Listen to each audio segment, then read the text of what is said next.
보시면 코가 조금 뭉툭한 느낌, 그리고 옆에서 봤을 때 약간 좀 낮고, 지금 보시면 콧대 라인이 직반 라인, 약간 휘면서 오똑하게 올라가기는 그런 느낌의 라인이 연출된 걸 볼 수 있고요. 20세 여자 환자분이셨고, 저희 병원을 왔을 때 본인 코 모양이랑 비염에 대한 걸 개선을 원하셨던 분이었어요. 보시면 코가 조금 뭉툭한 느낌, 그리고 옆에서 봤을 때 약간 좀 낮고 조금 귀여운 느낌이라고 하시면서 본인이 조금 더 오똑한 코, 그러면서 직반 라인의 코를 가지고 싶다라고 얘기하셨던 분이었고, 또 비염도 조금 있으셔서 안쪽에 숨 쉬는 것도 조금 개선했으면 좋겠다 하고 오셨던 분이에요. 수술 전에 CT를 촬영을 했을 때는 가운데 있어야 되는 비중격이 한쪽으로 좀 휘어있는 경우였어요. 비중격이 이제 가운데 이렇게 직선으로 있으면 좋은데 대부분 사람들이 휘어있는 경우가 많아요. 휘어있게 되면 휘어있는 이쪽이 조금 더 좁아지게 되죠. 그렇기 때문에 숨을 쉬는 게 좀 어려워하시는 경우가 있어서 가운데 있는 비중격도 바로잡는 그런 수술도 같이 진행하기로 했었어요. 그리고 옆에 모습을 보시면 이분 같은 경우는 이제 여기가 이제 뼈가 될 거고, 그리고 여기가 이제 연골이 될 거고, 여기도 연골이 이렇게 받치게 있을 텐데, 상대적으로 이제 코가 낮고 너무 귀엽다고 이제 약간 좀 더 높이고 싶다 해서 약간 이런 식으로 좀 오똑한 느낌으로 이제 코를 세우는 걸 목표로 했죠.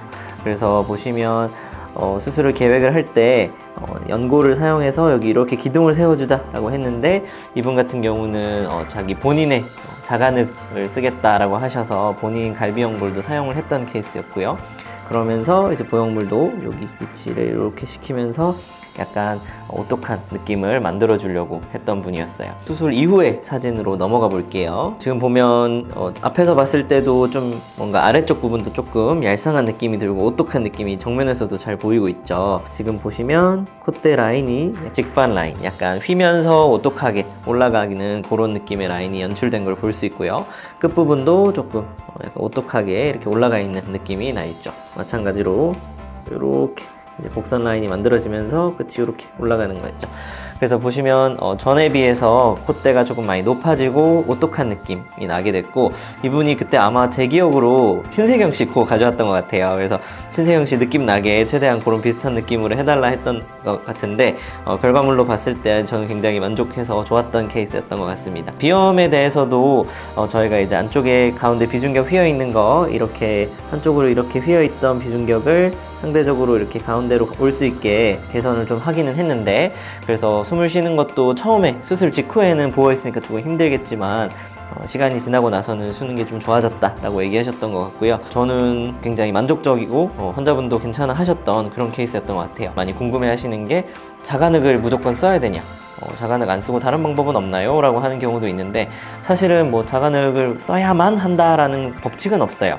여러 가지 방식이 있을 수 있는데, 이제 콧대를 높일 때는 사실 자간흙의 장점이 있기는 있죠. 충분한 길이를 연출하기 위해서는 자간흙이 아무래도 몸통이 코보다 훨씬 덩치가 크니까 사용을 하는 경우가 많고요. 자기 걸 쓰면 바로 이제 조각을 해서 쓸 수 있는 게 장점인데, 사람에 따라서 나는 가슴 쪽에 흉터가 있는 게 너무 싫다라거나 아니면 이제 석회화가 진행돼서 본인 연골을 못 쓰는 경우에는 기증 연골을 이제 사용을 하는 경우도 있습니다. 요분의 케이스에서는 조금 작고 낮은 귀여운 코가 좀 너무 좀 개선을 원한다라고 하셨던 것 같아서, 그래서 이제 자간흙을 쓰게 됐어요. 한 달 차 때쯤 되면 저희가 이제 붓기도 좀 많이 가라앉고 모양도 좀 자리 잡고, 사실 코 수술할 때 요 밑에 부분 여기로 이제 접근을 하는데, 정면에서 봤을 때 지금 자세히 보면 조금은 보이지만 많이는 안 보이거든요.